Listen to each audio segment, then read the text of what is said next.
she missed the meeting, so it was on her own. Okay, And then Val said she won't be here. okay, So 1, 2, 3, 4, 6, 7, 8, that's it. yeah. Good evening. I would like to call to order the study session for the City Council for the City of Wheat Ridge, Colorado for August the 21st, 2023. Thank you for joining us. We have three items on our agenda tonight. Item number 1 is a presentation from the Lutheran Foundation. Item number 2 is Proposition 123, an affordable housing update. And item number 3 is telecommunications occupation tax. We will start our meeting, as we do most of our meetings, with an invitation to the public to speak at any item that is on the agenda. So any one of these three items is open for discussion or to comment by the public. If I don't have anyone signed up to speak in City Hall, but if you are here in City Hall and council chambers and would like to speak, you may come to the podium now. If you're joining us online, if you would raise your hand in the virtual format, we'll be happy to bring you into the meeting and have you address the council. So I'll take just a moment to see if anybody comes up to the podium and check the online for anyone raising their hand. No one, Mr. Mayor. Okay, I'll give it just another moment in case it's sometimes hard to find that raise your hand button. I know because I've tried it. And but I don't see anybody coming forward, so we will close our public's right to speak on this and go right to our agenda item number 1. This is a presentation from the Lutheran Foundation.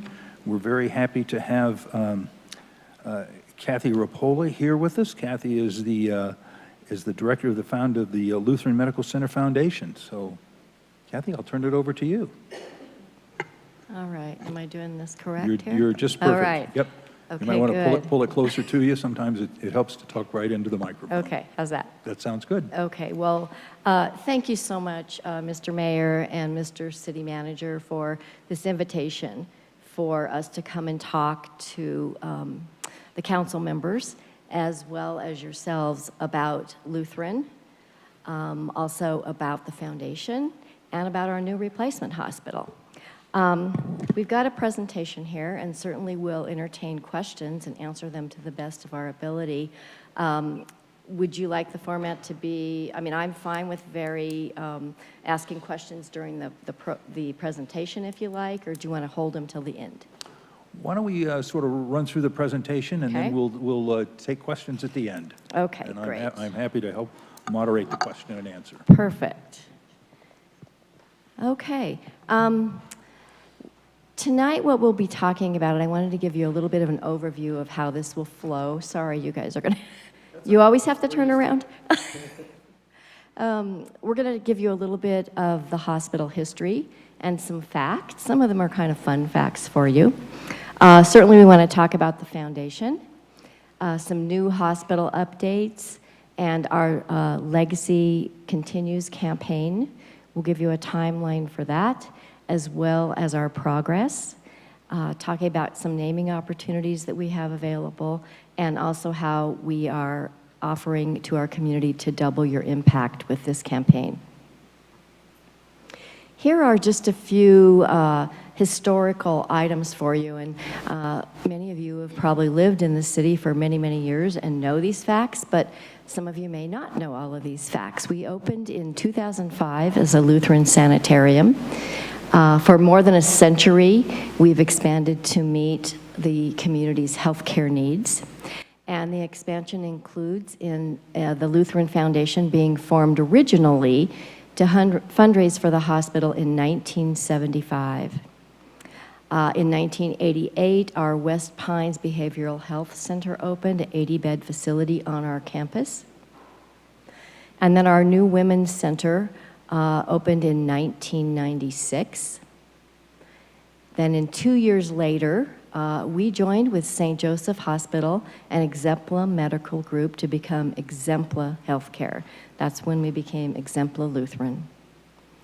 Then jumping up to 2001, our breast care center opened in the hospital, still going strong today. In 2003, Heart Center Intensive Care Unit opened, Radiation and Oncology Department expanded, and Level 3 Emergency Department became the second busiest emergency department in the Metro Denver area. Then in 2006, Collier Hospital opened, our 24-bed hospice, inpatient hospice facility right there on campus.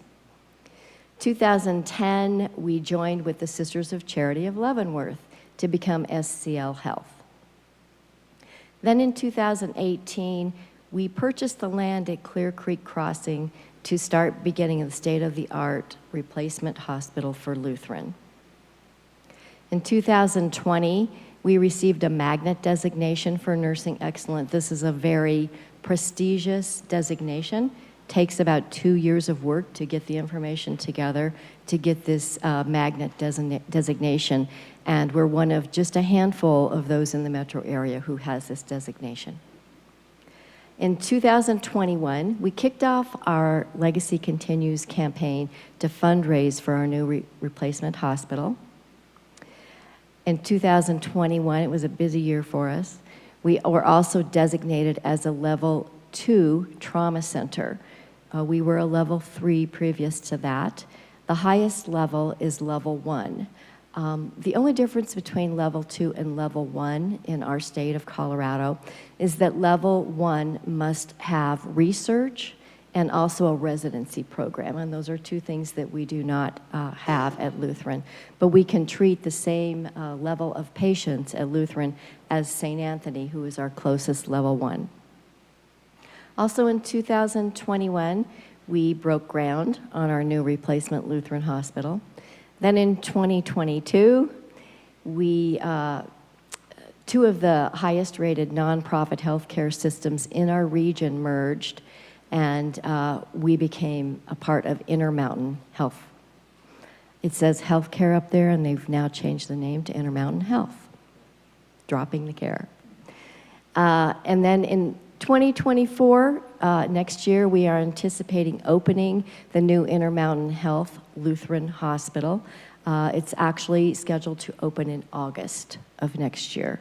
Of course, there are things that can happen that can move that back a little bit, but we originally had fall up there. We're the only hospital in Jefferson County that delivers babies. I don't know how many knew that, but that has a labor and delivery department. We also offer an inpatient hospice program, meaning that we care for patients from their very first breath until their last and everything in between. We have a lot of awards that we've won at Lutheran, and here we're listing just a few of those, particularly those first 2 bullet points there include awards for our maternity care. We're delivering around 1,500 babies a year, and probably if I asked around the table, there was somebody whose child was born at Lutheran or they were born at Lutheran. It's very rare that I go attend anything that somebody doesn't come up and say, oh, my grandchild was born at Lutheran. My 2 boys were actually born there as well. We are a certified comprehensive stroke center at Lutheran. We have very, very fast times, in fact, faster than the national average, for when a patient comes in with a vascular need through an ambulance, getting them up to our treatment center to get them into the cath lab to get them treated. Very, very fast. You'll also see a couple other stroke awards there that we've received. We have a comprehensive cancer center that includes the specialized breast center, lymphedema clinic, and we treat just about every cancer that you might be in need of. And our heart and vascular center is also very well known, particularly for getting people, again, up to the cath lab and getting them treated immediately. There's a saying with stroke, particularly, but also with heart patients, that time is the critical, time is brain. And so we're really, really proud of that piece. And you can see there that there were a few years where we were national chest pain award receivers. So now let's talk a little bit about the Lutheran Foundation. Last year, we raised $5 million. We gave the hospital back $1.5 million. We were awarded grants of more than $1.3 million last year, And our total cash and investments is actually right now more than $19 million.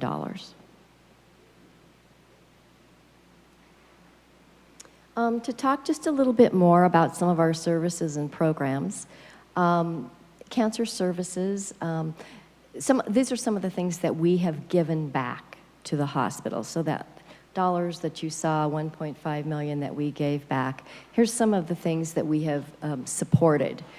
These are mostly things that could not have been supported without the foundation raising money, not budgeted items. Cancer services, we support integrative health services. So that includes services such as wigs for patients who have lost their hair during treatment. Certain pieces of equipment that we might not be able to fund. We provide humanitarian care for patients in cancer services. Maybe some of them don't drive and can't afford to make the trip to the hospital or the cancer center to be treated. We will help out with travel for them. In our mom-baby area, we do a lot with lactation services.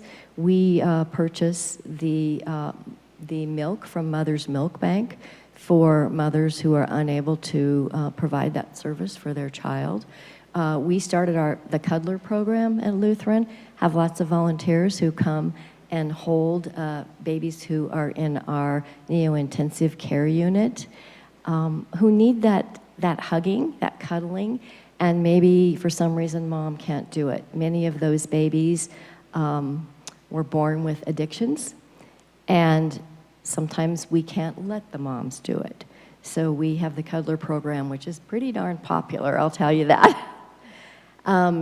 We provide a lot of funding for our care management services. One of the things that we fund through the foundation is called A Perfect Homecoming. And this is a service in Lakewood that actually helps at-risk seniors throughout Jefferson County after they've been discharged.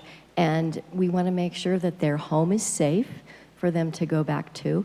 And they might also need help with their medication. Maybe they can't afford that first month's medication for some reason. The foundation will help pay for that, and then we hook them up with other services like A Perfect Homecoming to help them through other days. One of the reasons we do that with the medication, too, is because we don't want them to come back to the hospital because they couldn't afford to take their medication. We do provide clothing for those who come to the hospital and don't have any clothing to leave with, hygiene products, and other needs that patients might need. In trauma services, a couple things that the foundation has funded include the Stop the Bleed conference and kits. This is available to our community and our first responders as well. We do training on the Stop the Bleed program, which is applying a tourniquet. So community members would know what to do if you ran across an accident and were needing to do that. We give the kits out as well that has the tourniquet in it and teach them how to do it. We also provide funding for conferences and a lot of lectures for trauma. And then some other things, of course, include West Pines, our behavioral health center. We found that we were in need of doing some additional infrastructure items there, and we paid for that. We are coming up in September holding a neurosciences symposium. So that is mainly for our primary care docs who want to know a little bit more about what we're doing at Lutheran in the neurosciences area. We pay for a lot of education and conferences for all of our caregivers, and that includes our administrative staff all the way up through our physicians. Since COVID actually, we've been funding a lot of resiliency programs for our staff, and COVID really took its toll on our medical staff, as well as our other caregivers at Lutheran. So we're providing lots of different ways when they're stressed. We can call for help for them. We call it code caring. and we actually call a code, and someone who is trained will go and help them. Maybe they've had a patient who mistreated them. We have found since COVID, we have a lot of patients who are treating our staff disrespectfully, not just through words, but violently. And we fairly often call Wheat Ridge Police to come and help us out with that. But we're doing a lot of things to help our staff through that. We want them to stay, and some of them have very, very tough jobs. We also provided some heart failure clinic care kits for patients who have come in and had some kind of a heart treatment, and we give them a kit that they take home with them that they can weigh their food, they can weigh themselves, includes a scale, it includes a water bottle that tells them how much water to drink. Believe it or not, heart patients aren't supposed to drink as much water as they tell you to. They eight ounces, what is it, 8 times a day or something like that. So it's just a nice little kit that they can take home to help them out. And of course, one of our biggest funding opportunities is with our hospice program. We support all of our bereavement counseling.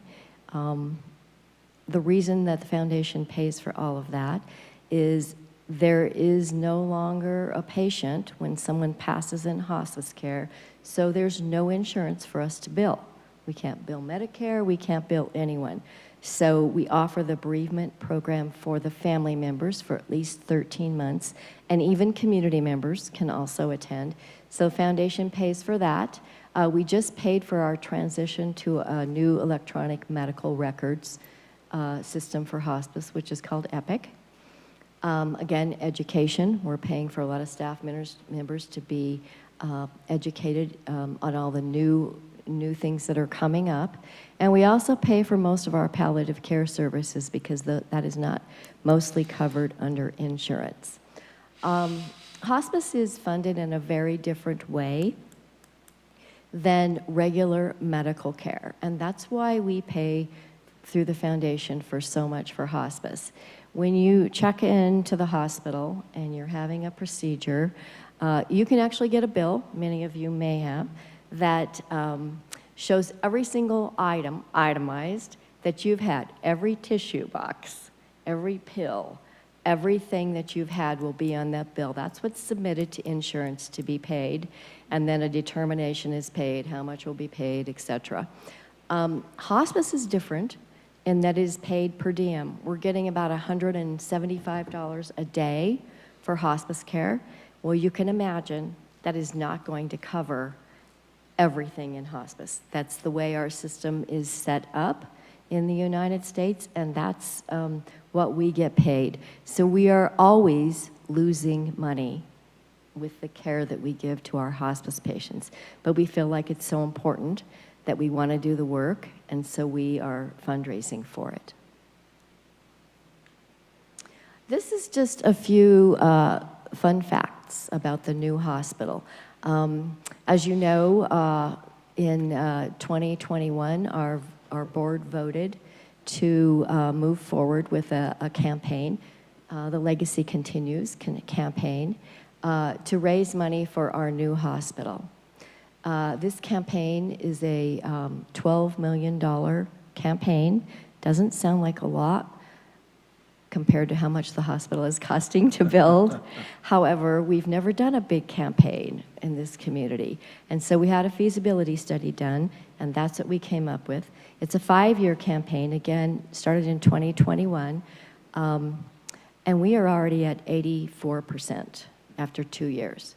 So we're doing very well, and I have no doubts that we're going to make that goal and exceed that goal. There's a picture up there if you haven't been to the hospital recently. I think most of you did take, or some of you have taken a tour, so that was great. We offer those to the community.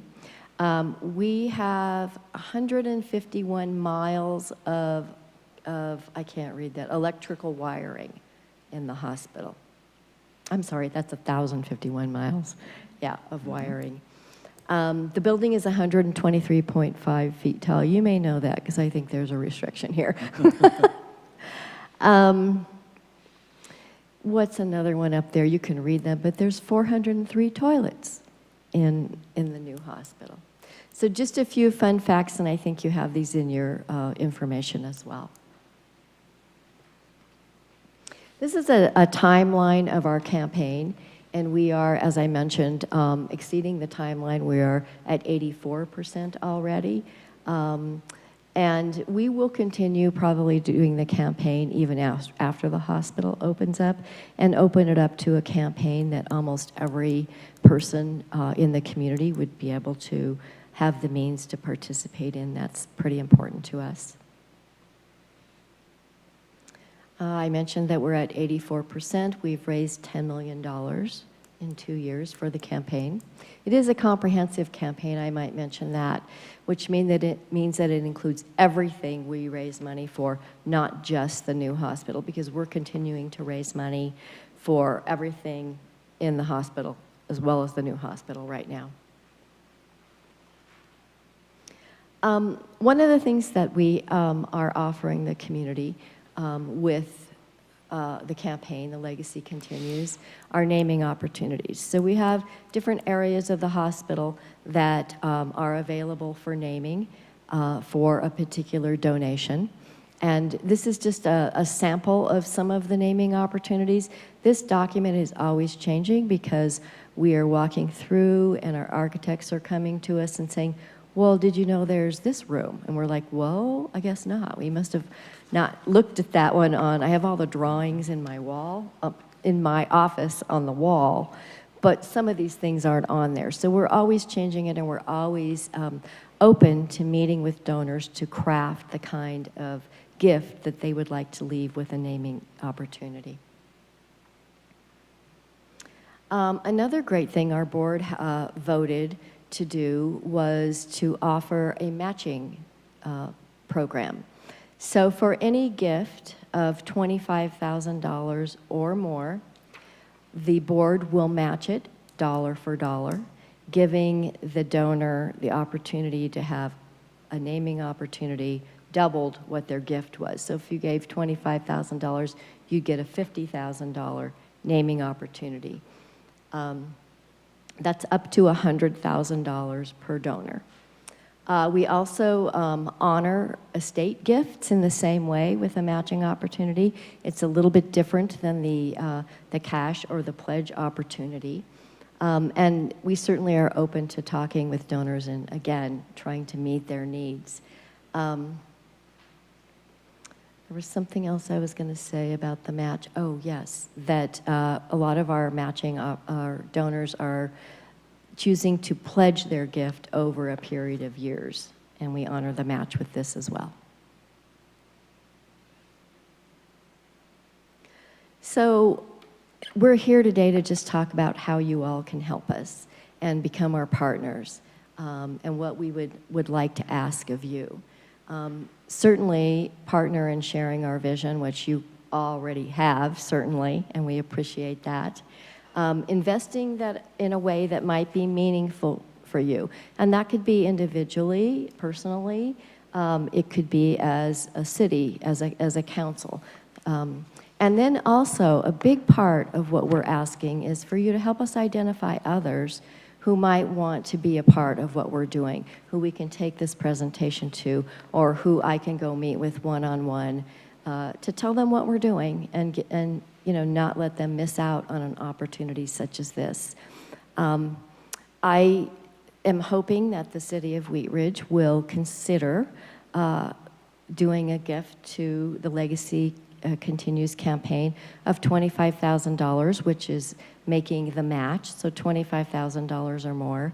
And we would love to see you guys have a naming opportunity. We are going to all of our communities and cities who are nearby and who we serve, and giving this presentation as well. And with that, I'll stop talking and see what questions that you might have for me. Kathy, thank you very much. Elise. This is Elise Duran, I should have mentioned at the beginning, and I appreciate you doing that for us. Okay, questions from council?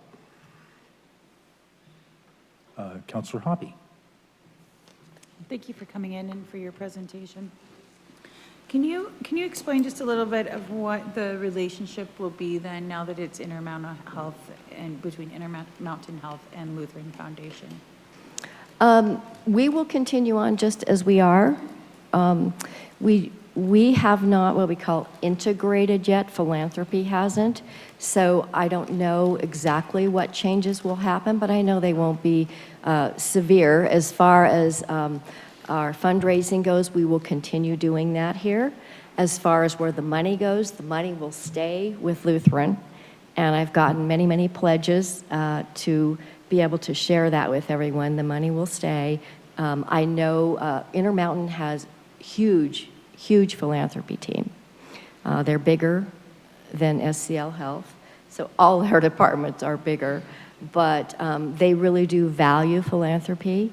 And, we're looking forward to seeing what kind of maybe enhancements that might bring us as well. So I guess I'm just going to ask you to explain that a little bit more. So Okay. So currently you guys are your own separate entity, but at a certain point you may then merge with the Intermountain Health philanthropy plan? That I or- don't know. Okay. I don't know. Fair But I do know the money will stay where it is. Thank you. Thank you. Additional questions, comments? Councilor Hutchinson. Thank you, Mayor. Thank you for the presentation. When we speak about, or you speak about the legacy continues, is there any interest in the Blue House and the chapel being preserved? That's legacy. That is, I would agree with you that is legacy. What I know is that we will be selling that property, and that includes everything that's on the campus except hospice. West Pines is also moving. I think you guys probably have heard that as well. But we will keep hospice there. That building is very new and it's beautiful, and we'll keep some extra property, I've been told. But as far as the other buildings, the property will be sold, and I think that will probably be up to the developer. Thank you. Because there is great public interest to save those buildings. I have heard that. I have heard that there is a lot of There's interest. even little buttons. Oh, wow. I have not seen that. Oh. Got it about a year ago when we were having meetings here. Wow. Thank you. No, that's mine. Okay. There you go. Thank you. They save the Blue House, we may have more buttons, so. And they may Councilor not. Hulteen. Thank you, Mayor. Thank you for the presentation. I really actually enjoyed, in particular, the hospice care that you guys are doing. I know how much that means to so many people and their families. Help me understand. So in your slide, you were showing that the foundation has taken in $5.9 million and then given 1.5 to the hospital. Yeah. Is that to fund the programs that you listed, or do you give 1.5 to the hospital and then you use the remaining funds to to fund those programs? That includes what we've funded. When we raise money, we have funds. So we have a behavioral health fund, we have a hospice fund, we have a cancer fund, and depending on donor intent, those funds will go in to that fund range, and they will remain there. We call those temporarily restricted.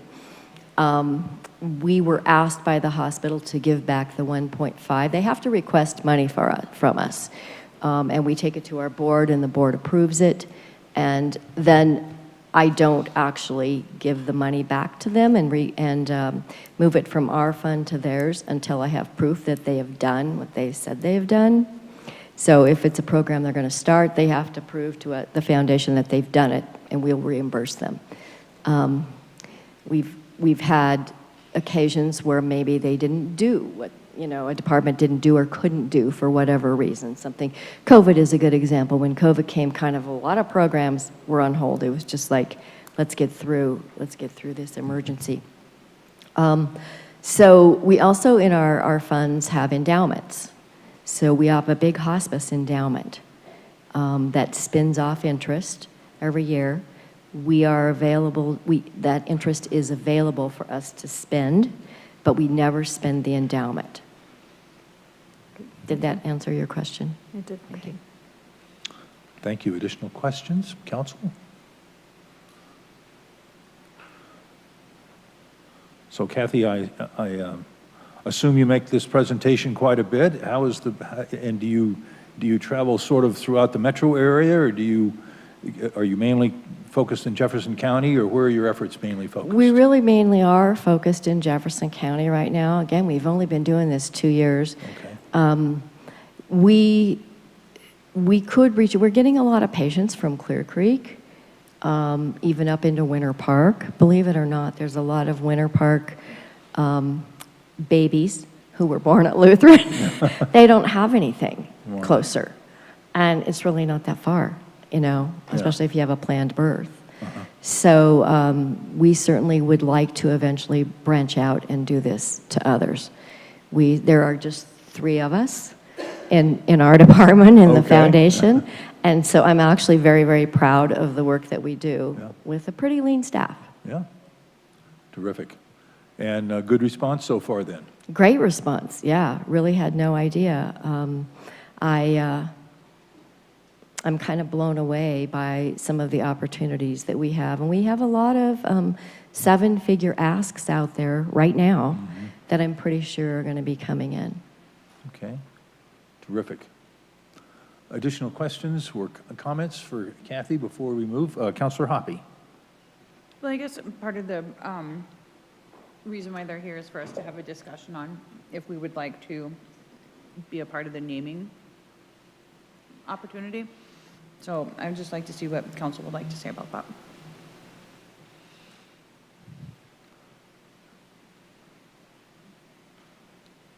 Maybe something we'll need to take up at a different time when we've got Councilor Hulteen. I guess I have a question. How has the city approached opportunities like that in the past? How has the city approached like major asks like that in the past? I don't know if we've ever, as long as I've been here, received an ask like this for a naming opportunity. Not that I'm aware of. That makes an easy answer. Yeah. We may need to sit and think about this and have a discussion on Certainly, that. and but, there, we're not, anytime that I'm talking to an individual or a group, there's certainly not, and I hope I didn't present that there was any kind of a rush. Oh. It's certainly, we want people to take their time. We want the gifts to be very meaningful to those who are making them. And I'm available, any of us are available in the foundation to answer questions. Should questions arise individually or as a group, simply, email me, call me, whatever. I did bring I don't think you guys have these. not as a council, no. So Yeah, we might, I did bring some of these for you Okay. to look at as well. And, as I said, Pass those to Leah, and she can pass thank you, those Leah. around. Certainly ask any questions because, we're very used to those that we're talking with taking their time. And I appreciate that. All right, Councilor Hoppy. Yeah, I do just want to bring up too that we, a while ago, several years ago, we would have people that would come and request funds for nonprofits, and it was in a very kind of one-off system. So we created a outside agency, new name, community partnership, community funding partnership. It's a committee of our residents that see these requests and then they fulfill those requests. Those unfortunately happen, it happens once a year before our budget comes out. But that also could be an opportunity that we could have you present to them, and they have funds that they give out there too. We did apply. Oh, okay, great. Okay. We've good. applied for a few years now, Okay. and we I'm glad you appreciate know your about that. support on that. Thank Yeah. you. Okay, any additional questions or comments for Councilor Dozeman? We've Thank you, we've Mr. broken Mayor. we've broken the H. Hoppy, Hoppy, Hutchinson, Hulteen, Hoppy. So now we're going to go to Dozeman, so thank you Thank you. very much. So I just want to say thank you for giving the presentation, and also, you know, I really appreciate Lutheran. It's been quite the fixture in my life because I've lived in this community my entire life, and both of my boys were born there, and I've had a couple emergency surgeries there that have saved my life, and so very appreciative of the care that they provide in our community, and for myself and my family as well. And prior to coming into the role that I did, I really didn't understand what the foundation did and the impact that it has on the hospital and all of the programming that it helps fund that otherwise wouldn't be available, particularly to the disadvantaged within our community. And so it's really just a great feat of community members and physicians and members of, or residents of Wheat Ridge that give funds and give back. So I just want to thank them for being such a staple in our community, and I'm really happy to see that legacy continue into the new state-of-the-art building. Thank you very much. Well, Kathy, thank you very much for a great presentation. You've got a great organization that you work with. I don't think there's probably anybody here that hasn't availed ourselves of the fine hospital system that we have in our community. And so I want to thank you very much, and also for the work that you do to support them. Well, thank you. And again, thank you for inviting us. And, you know, we're really proud of what we do at Lutheran. And I'm very proud to work there. I grew up in this community. And Lutheran was kind of always my hospital growing up. When the opportunity came for me to be invited to come back to Lutheran, I just couldn't pass it up. Because, as I said, I grew up here. My boys were born at Lutheran, and I just felt like, well, there's some reason that I'm being asked to do this. So appreciate you and everything you've done, and thank you, everyone. And again, just let me know if you have any question. No question is silly, really. Thank you. Okay, thank you very much, Kathy.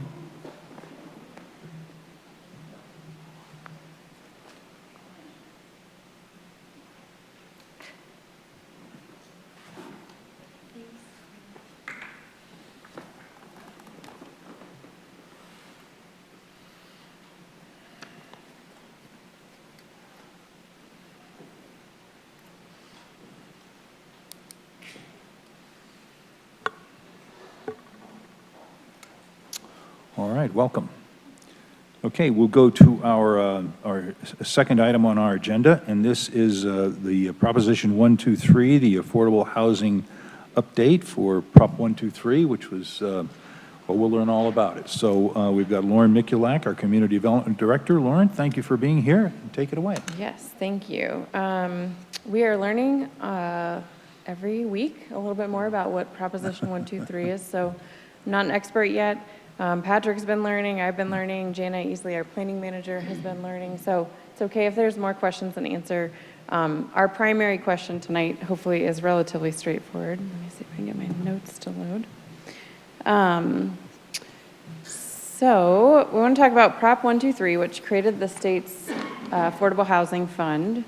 It was on the ballot last November and was approved by voters. And specifically, we're seeking a consensus from council to increase, to commit to supporting an increase in the city's affordable housing stock at a rate of 3% annually, which is 9% over 3 years. I'll unpack that here in a minute. Tonight is really a high-level overview on why we would do that, less so on sort of what that commitment is. Jana is working really closely with DOLA, the Department of Local Affairs, to figure out what that is numerically, what 9% equals, so I don't have that number for you tonight. But we would, if based on your direction tonight, we'd come back to you with a request for formal resolution, and we'd have that number in there. So included in your packet was a memo from us and also sort of a summary sheet. There's a few different summary sheets floating out there that you've probably seen. So as a quick reminder, Prop 123 takes a portion of state revenue from federal income tax and creates this affordable housing fund. It's being divvied up between 2 existing state agencies in terms of spending that money, 60/40 division. So the big takeaway for that is there's a group charged with creating financing programs and a group charged with creating support programs. So it's a lot of acronyms tonight. CHAFA, Colorado Housing Finance Authority, with OEDIT, the State Economic Development Office, that's working on financing housing, so they can issue grants or loans to buy land, to do land banking, to do debt financing, equity investments. It's almost $300 million in the first 2 years. So again, big takeaway, lots of potential money. And then the Division of Housing will take the 40% allocation and really focus on affordable home ownership, like down payment assistance, homelessness programs, and can even use a small portion of their funds to help local governments more efficiently review affordable housing projects. So it's an incredible revenue source, a lot of opportunity to support and invest in affordable housing. And the only way to potentially tap into those resources is to make a commitment related to affordable housing. So there's 2 commitments. There's only one that we need to make now and one we would consider again in 3 years. Tonight, it's again that commitment to increase the affordable housing supply of 9% over 3 years. The second commitment relates to how quickly we review affordable housing applications. There's devil in the details on that, so it's still in rulemaking, and that's not a commitment that we need to make until 2027, so 3 years from now. If we make the commitment before November 1st, which is the state requirement, we become eligible to apply for those funds, 500 some million in the first 2 years. If we don't want to apply for them as a city, you still have to make the commitment so anybody else can apply for them to expend them within the city. So nonprofits, developers, even homeowners. What's the catch? It's sort of what the cities have all been asking DOLA, and there really is no catch. So if you don't meet the goal, whatever that number ends up being in terms of how many new or converted affordable units, what happens, you have to sit on the sidelines for a year. So if we create this goal number of how many new units we have in the city between November 1st and December 31st of 2026, if we don't miss it, if we don't make that goal, we just sit out a year. So really no downside, I think, in our minds. We've done a lot of listening and talking to other communities and with DOLA. I should mention that the homelessness program funds don't need the commitment, so those are eligible to anybody. But the takeaways for tonight are essentially we, like many communities, are working with DOLA, learning more. We're working with them actively to figure out what that number is. The November deadline is approaching relatively quickly. So we just wanted to make sure we were on the right track in working with DOLA and get your consensus on making that commitment that would come before you more formally here soon. If I could, before we take questions, just a hint, as Lauren mentioned, we'll come back to you with what we believe our number is, but DOLA is providing assistance, expertise for us to help with that. We have a meeting hopefully scheduled soon. There's been tons of webinars, but they did give us some examples of baseline numbers that we could use, and it's pretty interesting on how they come up with the numbers, but it's probably about 3,500 is kind of what we're looking at for our baseline, which would mean we would need to increase that about 107 units a year, and the 3% or the 9% could all come in 1 year, or it could come over the 3 years. So that we're trying to figure out that number. The 3,500 is based on some statistical numbers of the American Housing Study Survey, I believe, and that's the Jefferson County number. If we use that, we don't have to justify it with DOLA. If we want to use a lower number that they gave us, we have to justify it why we're using that lower number. So we'll probably, well, we'll see. We'll likely go with the number that we don't have to justify so much. So just to give you an idea, it's about 107 units a year we'd probably have to produce. Thank you. Okay, I'll go with Councilor Stites and Councilor Weaver. Thank you, Mr. Mayor, and I think, Patrick, you and I have talked about it, but will we be able to use the new units being built at 44th and Wadsworth? Would that, and I know you That's may a not good know now, question. would that be counting towards what we have or what we're getting? So our understanding is that you count the unit when the permit is issued. Okay. So because those permits for the second phase at least, aren't issued, then those would be eligible. Okay. Yeah. And if we can, well, sorry, go ahead. I was just going to say, there might be, it's all over the place, like Lauren said. They change it weekly. It seems like there could be some flexibility where we count it as at CO also. But there's also an interesting factor in this too, which we're still trying to figure out. Since Jefferson County contributed some funding to the project through private activity bonds, they may want to get credit for some of those units also. So the legislation allows for that. They basically are telling us to figure it out amongst us and the county on how we want to share. So we haven't figured that piece out yet. But we have to apply for it in order for Foothills to get any funding in Wheat Ridge, right? Correct. And what about Jeffco then? And I mean, Jeffco, Jeffco is Foothills, I guess. Jeffco but- can set their own base also, so that they're eligible for funding themselves as an entity, the county. But Okay, so only in county property, not in, they can't count Wheat Ridge. well, can't they could count- get credit for the development of affordable housing in Wheat Ridge if they put any type of money Gotcha. or in-kind. Okay. So it doesn't have yep. to necessarily be on their land? No. Okay, got it, okay. Thank you. Counselor Weaver. Thank you, Mr. Mayor. Thanks for presenting this. Is it doable? I mean, do you all feel like we can get there with the, because I know we are sort of a Yeah. enclosed city. I'm optimistic, especially with sort of the action plan and the commitments you all have made Okay. so far, and knowing some of the opportunities that we have in the pipeline. There's certainly some pros and cons in terms of what number we pick and which feels more or less doable. But yes, our recommendation would be, let's go for it, yeah. I'm for this. This seems like just a continuation of the good things we've been doing, so.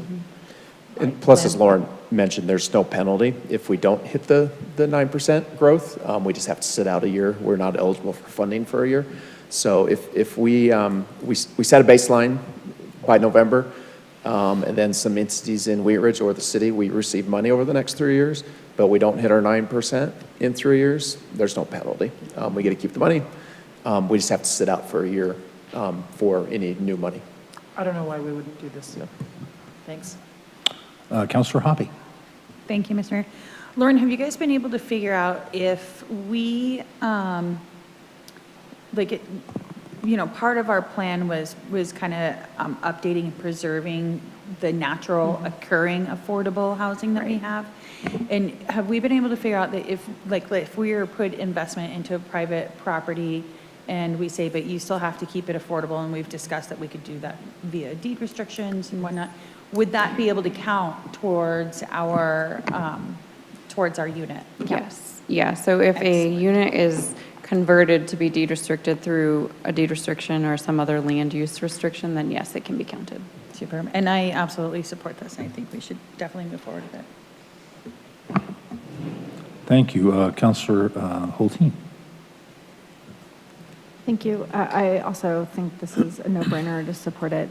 I'm curious, I know you say that the specifics are a little bit on the fluid side right now, but with your understanding of how it's shaped now, like how well does it align with our own action plan around the strategies we've identified, and will the funding coming in or the opportunities that this presents really align with the priorities we've set with ourselves as a city? Yes, I think they're very much aligned, especially with the variety of different programming funds that are available. I think it creates the number that we didn't put in the action plan, so it's a good test of our mettle. The trickiness comes in really in terms of like what that number is, but philosophically and programmatically, I think they're all really aligned. Okay, great. And then assuming that we say yes to this and we get it done in time, then it's incumbent on the city to go apply for a specific type of funding, or is it a big general pool of funds? Like, how does the distribution of the funds, is it like discretionary grants? Is it they just proportionately give it out to the communities that?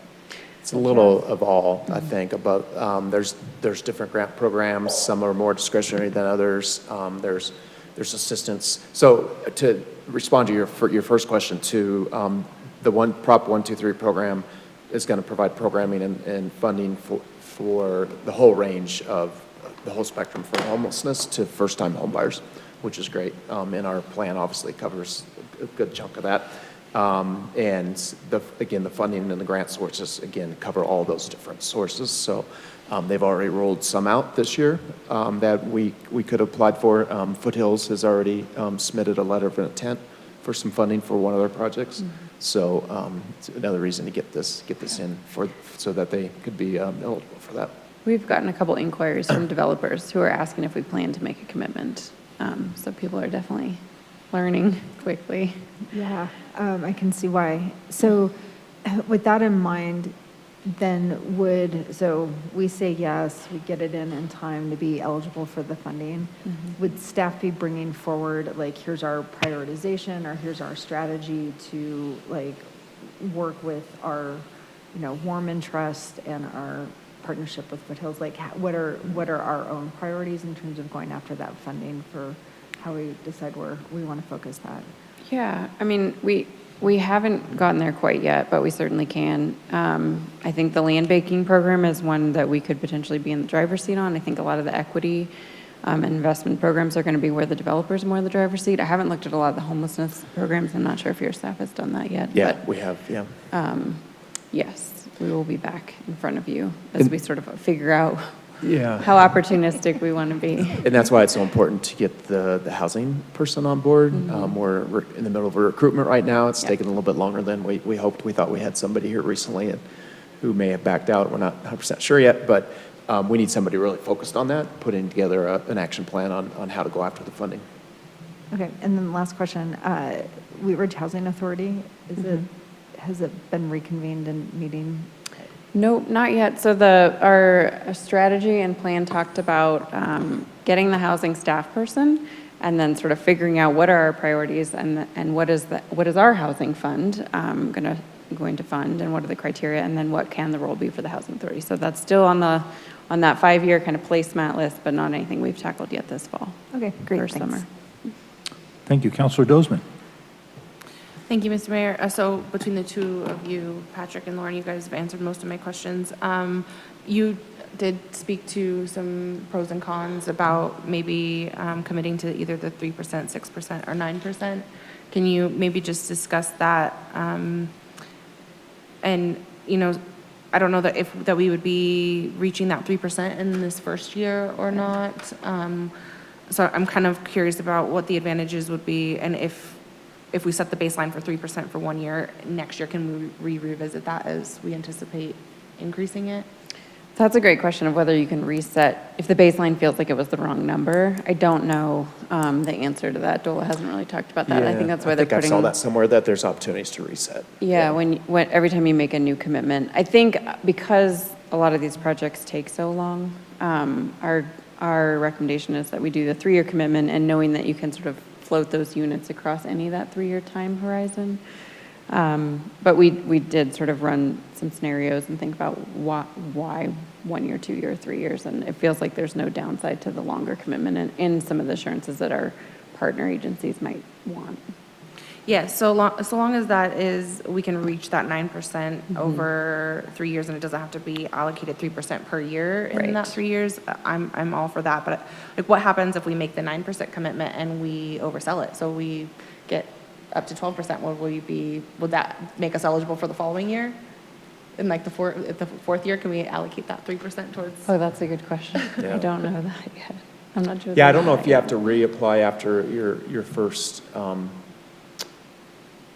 3 years. I don't think you do, as long as you meet your goal. That's a good question, though. I'm not sure. But, so like, say we shoot for the moon and we far surpass Yeah. it, and we get above and beyond the 9%, Yeah. would they allow us to count that towards a following year? To the next Yeah. round? I don't know. That's a good question. I don't know if that's been answered.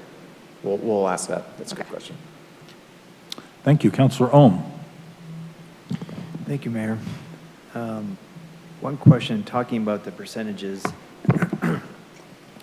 I guess is 3% was thrown out. I'm sure somebody did some math and some algorithms, but I'm just curious, does it make a difference if we considered a higher rate, say for the first year, just theoretical, like what would that do based on the market? And then, at the end of the 3 years, we'd still have 9, but like, what would that do? Is that you know, as far as like housing prices and everything else, if we said that we want to go for 6% the first year, and then 2% the second year, and then 1% the last third year, is it just harder to budget? Like, why 333?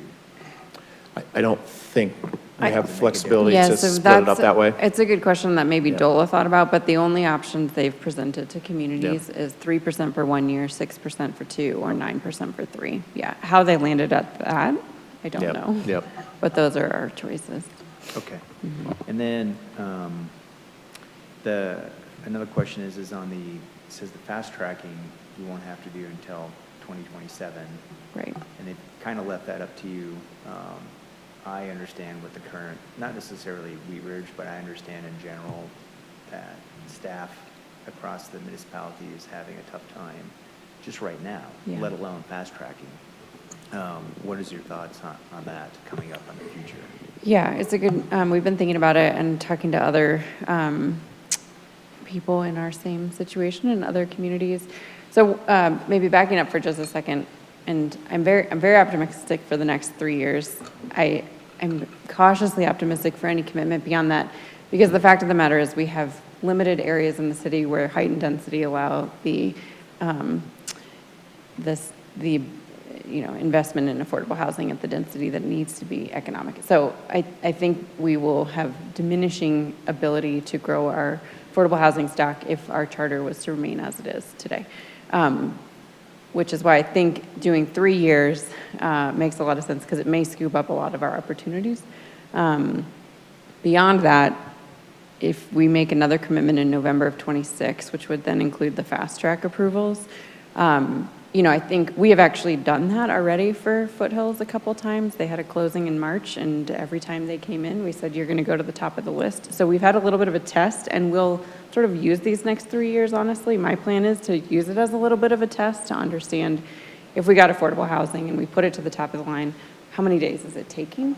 And by using the next 3 years in that way, I think I'll have a better sense of whether that commitment needs more resources, if we're going to have to do fast tracks more officially in '27 and beyond.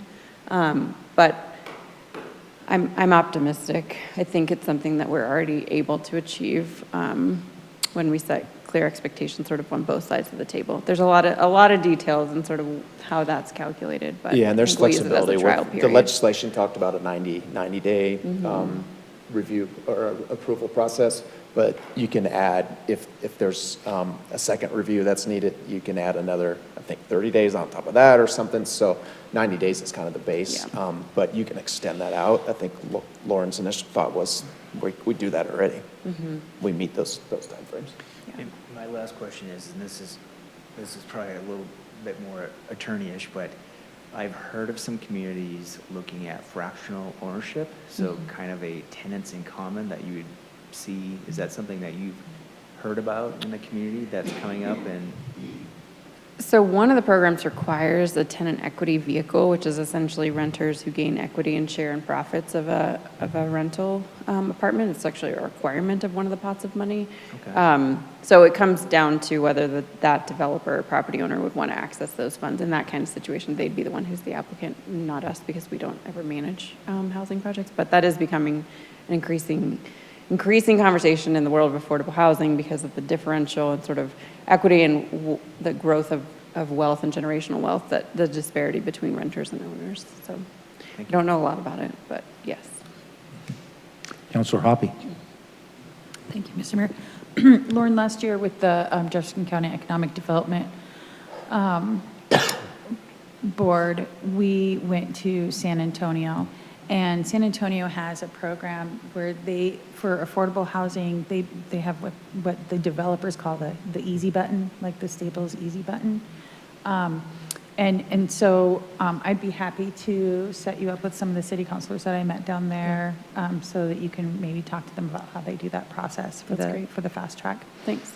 Yep, and then I think that, I personally think that we should do the 3-year. I think that, first off, because it's so new and everybody's still trying to get their feet underneath them, and I think that our sweet spot is probably going to be at 1.5 years, and so I think that we should go for the 3-year. Thank you. Lauren, I had a couple of questions. Do we know what our 60% of the AMI would be for our location? Yeah, I have that number in front of me if you want me to. Yeah, for us, for a single person, that is 52,000 a year. Family of four, it's up to 74,000 per year. That's Jefferson County AMI. Okay. And then, do the grants, would the city be applying for the grants on behalf of a particular project? Or does the project apply for their own grants? I think my impression is that it's a mix so far. Okay. Yeah. And then do we have sort of, pardon me, discretionary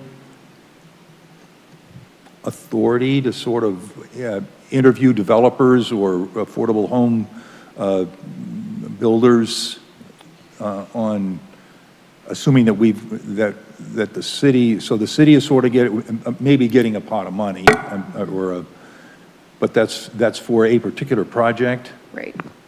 Yeah, we're not going to get like an annual allocation of funding. So it's project specific? Competitive. Yeah, yep. It's grant specific, program specific. Okay.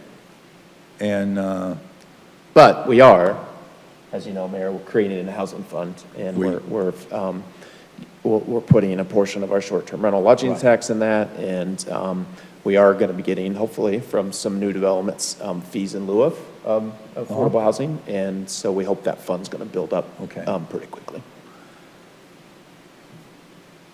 okay. And do we know, have you got a feel for how oversubscribed the Sun is going to be?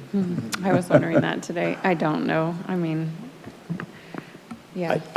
I've heard it seems like a lot of money, but it's not Gonna going to go a long quickly. ways, Yeah. is my understanding. Okay. Yep. So if you make a commitment to do a 9% increase over 3 years and the funding doesn't come, do we still have that commitment, or? I think the funding is always going to be available. It's always going to be an annual contribution into these pots of money. It's going to be competitive.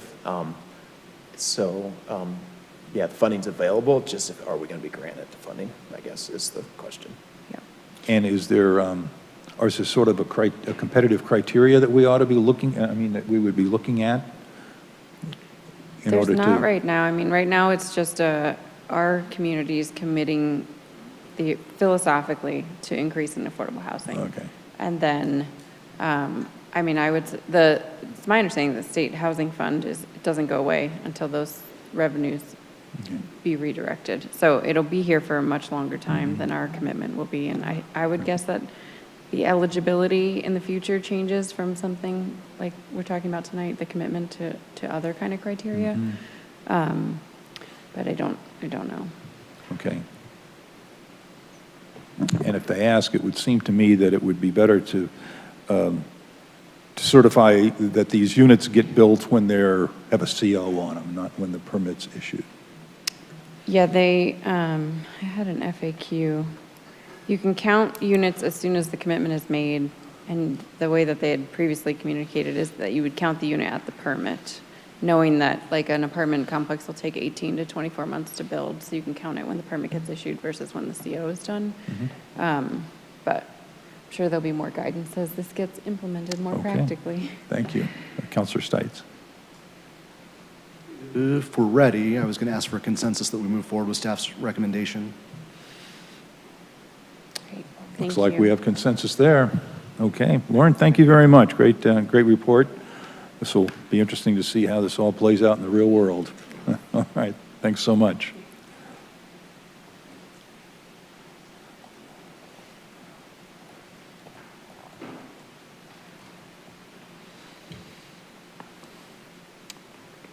Welcome. Mark, thank you for joining us. Allison? Great. Okay. Let's get the heavy hitters up to the table. All right. My baby was born at Lutheran. Oh, yeah? them. I didn't want to yeah, go you home. want, okay, well, I probably meat wouldn't stick? have to go. Just check this. You must turn off your microphone if you're chomping on Fritos. All right, thank you very much. We will now turn to our agenda item number 3. This is a discussion on the telecommunications occupation tax. Mr. Goff, why don't you tee this one up for us? Sure. We have a team here this evening. Mark Colvin is our finance manager. I think you've met Mark before. He'll be back soon with our 2022 audit, financial statements. Ally, do you know Ally Scheck? Everybody know Ally Scheck, our deputy city manager? I had my baby at Lutheran. She's That's had her my baby claim at to fame Lutheran. tonight. Yeah, it's awesome. And Jerry Dahl, our city attorney, is eating peanuts this evening. Okay. So we have a very exciting Yes.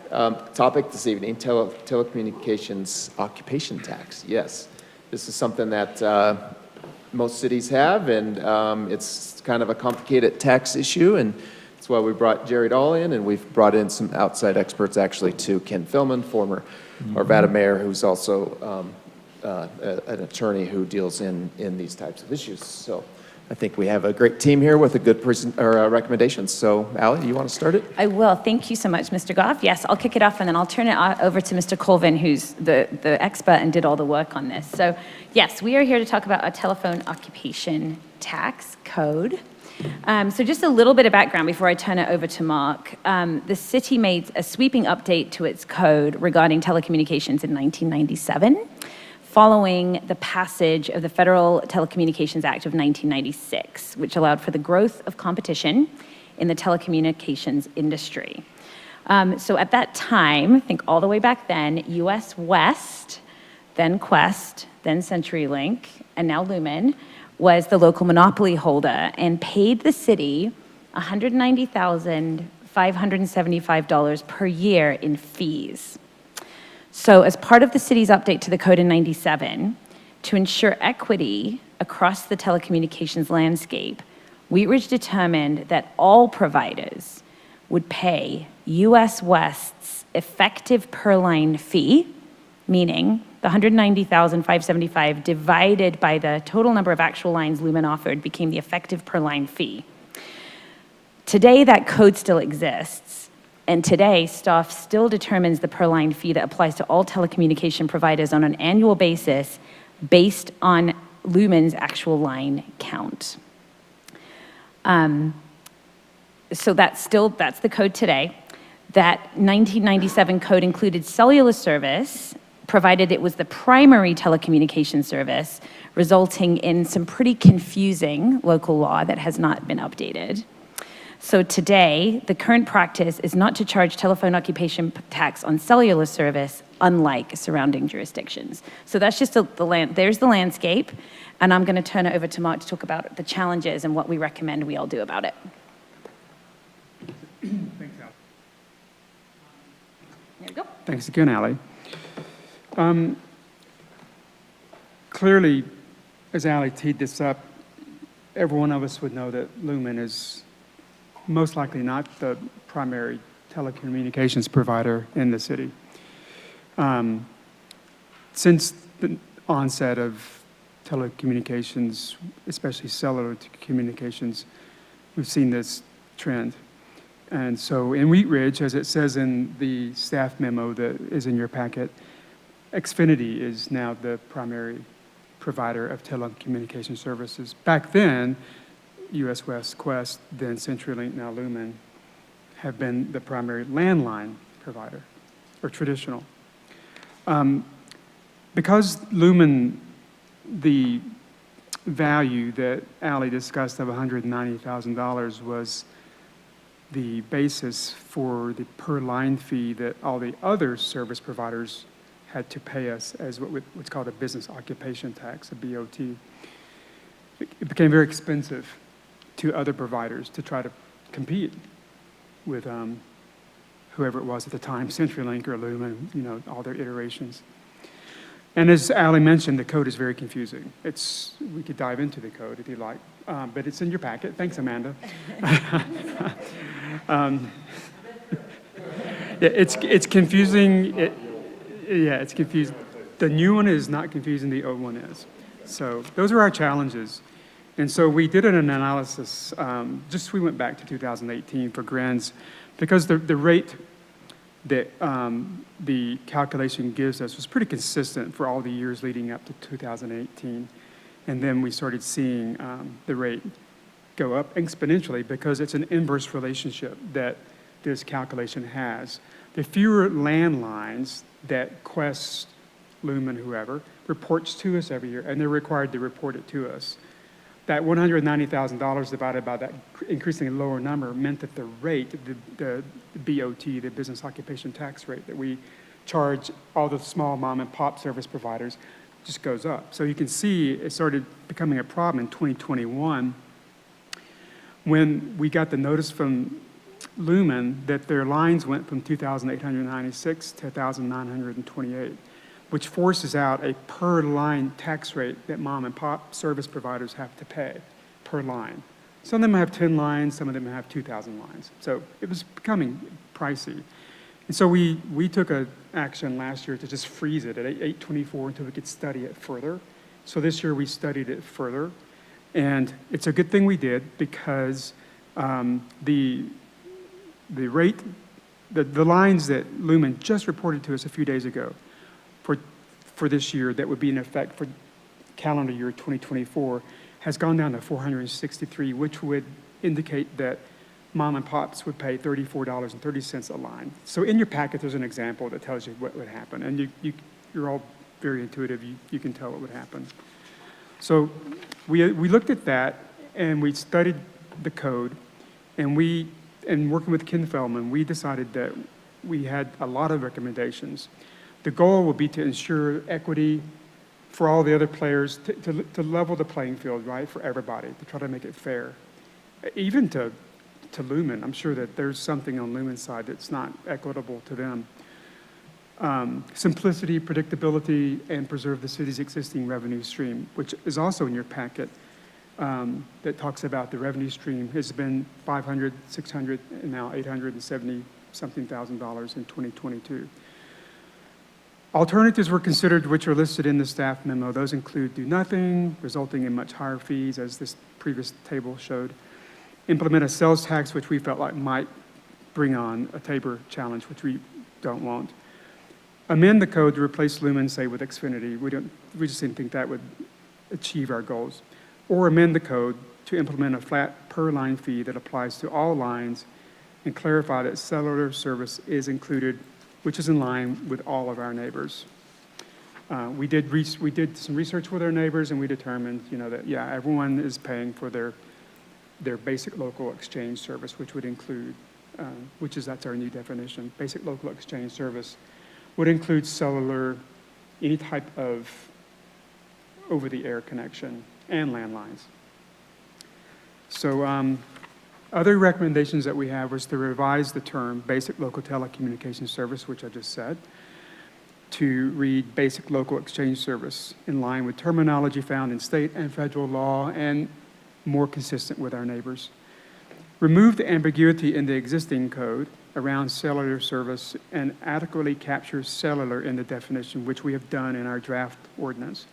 Set the fee per line at $3.55 in 2024 for all lines, including Lumen.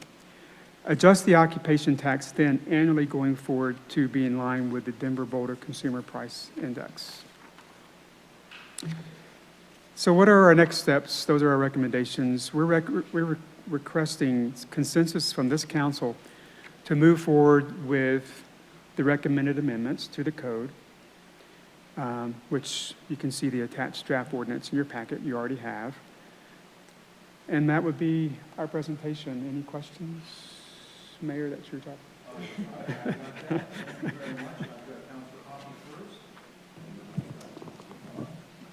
Thank you, Mr. Mayor, and thank you for making this easy math for us. I realized that you guys had to dig into it. I had to do that for Patrick. He asked for me to dumb it down, so I dumbed it down for Patrick. It really honestly seems like a no-brainer. And, there are times when our code just needs to be updated. And there are times when, we find things like, in the code and it's like, wow, that's not really how we want that to work. And so I appreciate you putting together all the work on it and presenting it, and I think you've done an excellent job of reaching all the goals. Thank you. Thank you. I read that twice, and it took a lot longer for me to read it twice, and you made it very simplified. Thank you. I completely understand it. The one question I have is just kind of more of a legal, I understand, legal question is, how do so you're saying like we would set the fee and then we would compare it to the Denver Consumer Price Index? Is that correct? Not Or- compare, but if it needs to go, because the consumer price index goes up because Right. of inflation, Yeah. then we would analyze whether it's appropriate for us to, say, raise it from 355 per line to, say, 365 or 370, if that's what the analysis merited. I'm just wondering, like, what do other communities doing? Are all the other communities doing exactly what we're doing? And at some point, does somebody say, wait a minute, you guys are all on the same page? That particular example we took from Lakewood, actually. Yeah, The CPI. Yeah. Okay. So communities are doing it differently. We have a little summary in there. But again, one of our goals was to also preserve our revenue stream. And I think just including just a simple flat rate in the code, you need a starting rate for sure in the code to overcome the biggest obstacle. But when we debated this, really liked Lakewood's take on it. They have a higher starting fee than us. It's in the memo. I think it's another $1 per line actually higher. I actually looked at it. I wanted to break it down because it had all different quarterly, monthly, and so for my purposes, I broke it down into just like, what is it on a per month basis? So I could compare it, and the only one that was the outlier by a lot was Lakewood. All the other ones were 0.43, 0.67, and then Lakewood's like 4.34. Right. Per month. I don't know how they arrived at that number, but it was much, much higher. At least that's what I saw. It is higher than other cities. However, like I said, I think for us, one of the goals was also to preserve our existing revenue stream. But also not trigger a Tabor question, because if our revenues increase substantially, it would trigger Tabor, and we'd have to go to vote of the people to change the tax policy. Dawn could speak to that more. Thank you, Councilor Stites. Thank you, Mr. Mayor. I feel like for years, there's kind of been a perception that there's not a whole lot of competition in Wheat Ridge for internet, phone, all that stuff. Like you're kind of stuck with who's here. Do you think that doing this is going to help open up that competition? I do. There are a lot of mom and pops, believe it or not. There's about 70 plus telecom service providers in the city of Wheat Ridge. Now they don't call Wheat Ridge home per se, but I believe it would level the playing field for those guys that have 20 lines. They're competitive for maybe smaller businesses, maybe businesses that are watching their budget and their spending and maybe don't have a big need for telecom services. I think it will be competitive. Okay. I believe our team thinks this will be competitive. Okay. Now, you mentioned, I think Ali said a couple times, protecting the existing revenue source. Do you think by opening it up that could increase that revenue source? It's a good question, and we don't really know. We actually, again, used some surrounding jurisdictions. Lakewood gave us their information of how many lines they have compared to our population. We actually don't really know numbers of lines right now, so we had to take, especially with cellular, because we're not capturing that at the moment. We should be. Our code is, again, confusing on it. We're not changing our code, we're clarifying the code. So I think there's potential for that. Okay. But we know that landlines are going to continue to go down. Right. Right. I mean, it's a Absolutely. Yeah. huge decline. So Right. I think the question is, to what degree will cellular increase? Well, yeah, I absolutely agree with you. I mean, Yeah. landlines are, you might as well be looking for a dinosaur at that point. Like, Right. I think I called somebody on a that landline you? the other day. It was the first time it rang in a year, he said. So, so I agree. And I think with, same as Councilor Hoppy, that this is a no-brainer to move forward. So thank you. Councilor Weaver. I just wanted to thank you all for doing the research on this, because didn't seem like a very fun thing to do. So I really appreciate it. No, I do, I think the decision is the right one. I think we should move forward. I think,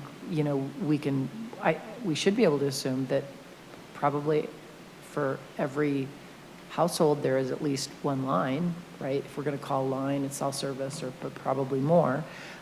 So I think that's pretty exciting, and I think tying it to the CPI is the right thing to do. I just think that makes it more regionally comparable. So thank you for that.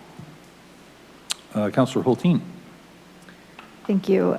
Likewise, thanks for bringing this forward just as staff, and it gives me an appreciation again for the proactive things staff does to, be equitable to our citizens and our businesses, and I definitely think this is good to see moving forward, and I really somehow find it really entertaining to think of mom and pop telecommunication jobs because I'm not so sure that comports for me, but it is good to see how we're doing things to get caught up with the times in such a way that is meeting us where we are and where we're going to go. So I appreciate the work on this, and I bet you guys kind of enjoyed it because I know you guys and you're kind of taxi nerdy wonks, and I really It's one way we get to be with appreciate that about Jerry. you. It's the only way we get to be with Jerry. Yeah, I really appreciate that we have that fueling our city. So good work. Thank you so much. You're welcome. Thank you.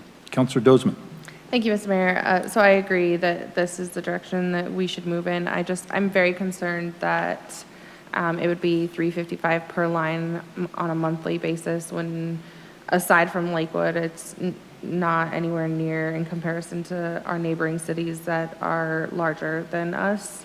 So I know that we're trying to recoup or maintain a certain level of our revenue, but can we go into why we're on that number? Because I don't necessarily agree with that. Yes, so one of our goals was to preserve the revenue stream, so we use that number, knowing right now that these folks are paying over $8 a line currently. We used that number, the 2022 revenue, and then estimated the total number of lines that it's an estimation, because like I said, we're not currently capturing cellular, based on our population. And that's how we came up with the $355 per line. I forget the total number of lines we estimated. 20,000. 20,000. We estimated 20,000 lines in the city of Wheat Ridge. Yes. So we could be wrong. We could be high, we could be low. But we used Lakewood's calculations based on their population to get to that number. Okay, and so are we pretty set on that number for this to move forward then, or are you looking for direction? Are you concerned that the rate is too high Yes. compared to everyone but Lakewood? Correct. Okay. I mean, that is very much our recommendation. It's this council's decision. If that's something, Jerry, do you want to weigh in on that? You can always decide to receive less revenue, and so increasing that number would it'd change the per line. It would change the per line and go down. It seems to me that it's proper for the council to be able to make sort of a legitimate estimate of what is out there.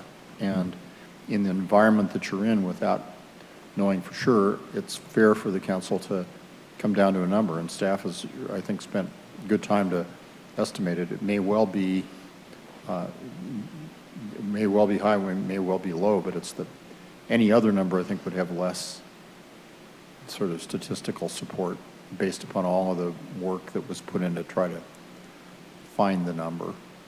And I'll say that one of the things that was important to me in crafting the ordinance, which is also in the packet, was for the council to make some findings, which it does, which are important really just for defending the ordinance. It has the council making the finding that there's been reasonable inquiry and calculation. And you do your best, and especially in this arena. So that is one of the findings the council makes. The other things that are important to remember are to preserve that revenue stream, that revenue amount. It's not like you're trying to to get more money, you're trying to preserve that revenue amount, but at the same time be fair. And the present ordinance really isn't fair because it really dings those, the smaller users at much higher rate.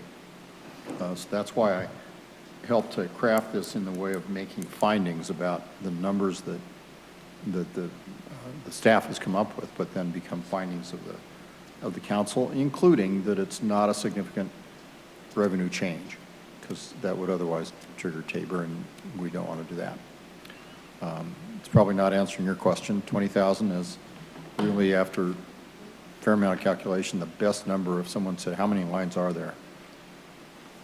That's the best number, I think, that you can get based upon the information we have.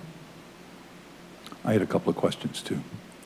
As I understand it, then, what we would be doing is providing a tax on each individual line.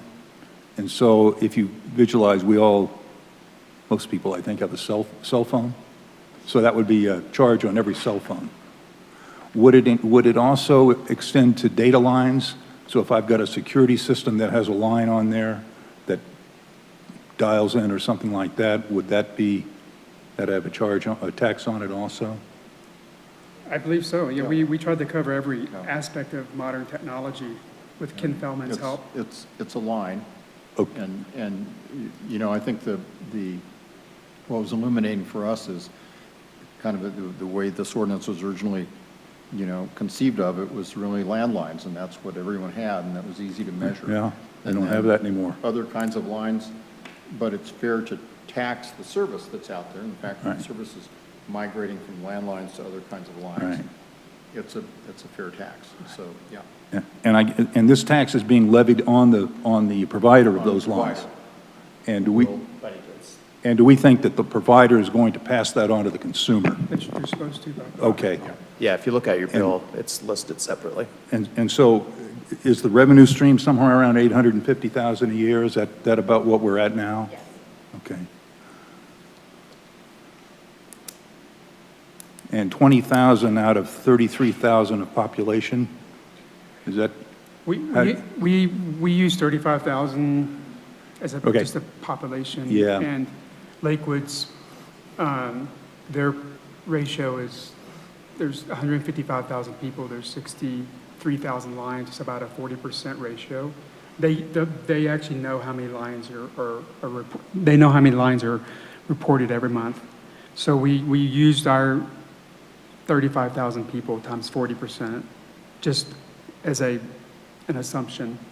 We had to start somewhere. And we came up with roughly 14,000 lines. We knew we already had 6,000 lines through this exercise that we do every year to calculate the rate that we've been doing for 26 years. These are the So 6,000 landlines. Okay. So we estimated, based on what the 40%, we believe it was a reasonable approach to come up with a baseline number of 20,000. And so that would mean that 60% of people in Wheat Ridge would not have a cell phone. Yes. Is that right? I mean, am I looking at that the right way? Yeah, and we also consider a number of households in this as well. Yeah. Right, but everybody has a personal cell phone, so it's, my household has, well, two, depending upon whether you've got people in the basement or not. or I'm still paying for it. Okay. I can relate, Mayor. Good. Councilor Hoppy. Thank you, Mr. Mayor. So the way I read this is that unless you're Lumen, you are paying 8 something per line currently. So this is a $5 per line decrease. So I have absolutely no problem with going what the staff has worked their butt off, figuring out what preserves our revenue stream, goes with the CPI index. If that goes up, then we have the ability for it to go up. I have no problem with supporting that. So thank you. Councilor Ohm. Thank you, Mayor. So my question is, I just want to get the full picture. Are the lower fees for, say, like Arvada Golden, were those for landlines, and then there's an additional fee that came into a different calculation for the mobile lines? No, their rate is all inclusive. We don't know the math behind, we don't know if they're trying to preserve revenue or what is their basis. We just know their rates, and that it is all-inclusive for all types of telecommunication services. Okay, thank you. Counselor Weaver. I would like to see if we can move a consensus forward. I appreciate the staff's recommendations, and I'd like to know if my fellow counselors support the recommendations as stated.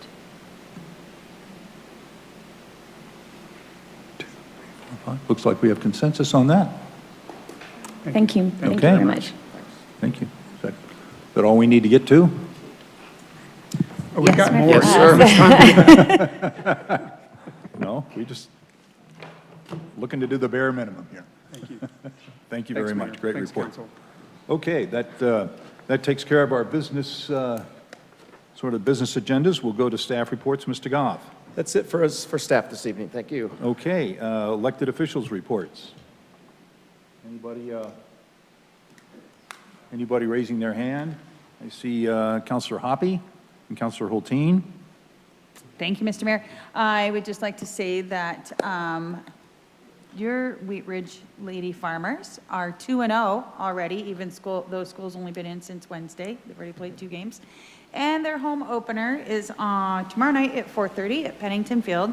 And if you're the type of person that likes to watch that sport but doesn't like to go watch the Rockies, this would be a really fun game to go watch. It's not a matter of just watching 3 people get up, 3 people get struck out, and maybe 2 runs scored all day. So it's a lot of fun. Come see us at 4:30, and I have hot dogs.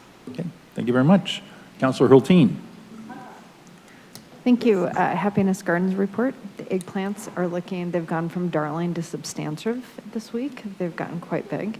And on September 10th, Regenerate Wheat Ridge is hosting its Harvest Festival potluck at Happiness Gardens, and I believe that is from 4 to 6.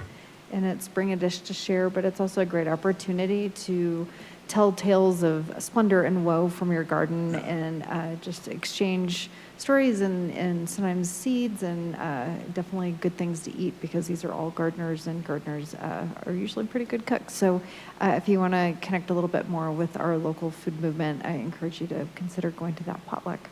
I will not be there because it's my block party. I will be down the street. Okay. I hope some of you have a chance to go. Thank you. Councilor Stites. Thank you, Mr. Mayor. Councilor Weaver and I have been working on some dates for our next District 3 meeting, and we actually came up with 2. We have one in September, on September 16th, and one on October 14th. The spaces for those are TBD, because we try to use the rec center, and that ain't going to happen over the next couple months, apparently. So we will be announcing the place for that probably in District 3, so and they'll probably be around 9 a.m. So Saturday the 16th and Saturday the 14th. Thank you. Okay, thank you. Any further elected officials reports? Councilor Ohm. Thank you, Mayor. I just have one thing, that the National Public Lands Day is coming up September 23rd to help clean up the Clear Creek. Last year I took part of that, and there was 38,870 pounds of trash that got cleared out of Clear Creek, and all that trash can flow down to Wheat Ridge, so please help out. Thank you. Thank you. Okay. Anything else to come before our meeting? Mr. Mayor, Yes, sir. Councilmember Nosler Beck has her hand up. Okay, Councilor Noslerbeck. Thanks, Mayor. I wanted to just, my neighborhood was super busy over the weekend with the Mid-Century Modern Home Tour, and I just wanted to say thanks to all the volunteers, and also all of the people who bought tickets and participated in the really fun event. I wasn't able to go through some of the homes, but some of my family members did it, and it was just an incredible showcase of our incredible community here in Wheat Ridge. And I'm a huge fan of Mid-Century Modern. It's one of the reasons that my family chose this place, and so it was really just a fun celebration. So thanks to everybody who put that together, especially Local Works and all that hard work. And also thanks to all of the community members who opened up their homes to the public to just walk through and look at their stuff. That's a lot of cleaning. So thanks for everybody for cleaning up their houses too. And then I also just wanted to take a quick moment. I've had a chance to speak to quite a few of the members of council about this, but I've made the decision to not run for council this year, so in November. I was really contemplating it because I love this job so much, and I think you all know that I do. And so it was a tough decision to decide that it's just not the right time for me. One of the biggest reasons that I decided to not run for this second term in District 4 is because I think one of the most important parts of serving on this council is also being able to have a robust campaign, talking to constituents, knocking on doors, figuring out what the community and neighbors need in Wheat Ridge. And unfortunately, with my cancer diagnosis, I'm not in a place where I'm going to be able to put that energy forward. And so I'm very, very grateful to everyone who has provided me the opportunity to be able to serve on this council. And I think that this is an incredible opportunity for someone to step up and get out there and hear from the community, bring their issues to the table, and run for office themselves and serve District 4. And so I just wanted to let folks know that I'm not going to be running, but I sure hope that we have some great neighbors who step up and are ready to go out there and serve this incredible community. Thank you. Thank you very much, Councilor Nosler-Beck. Any further elected officials' reports? Hearing none, that just about concludes our business. I want to thank everybody for tonight. Great presentations by all of our presenters. Thank you all for being here. We will be back at a regular City Council meeting in this council chambers 1 week from tonight on September the 28th at 6:30. So between now and then, please be careful, drive safely, and watch out for all of the things that are happening in our city. So we will stand adjourned. Thank you.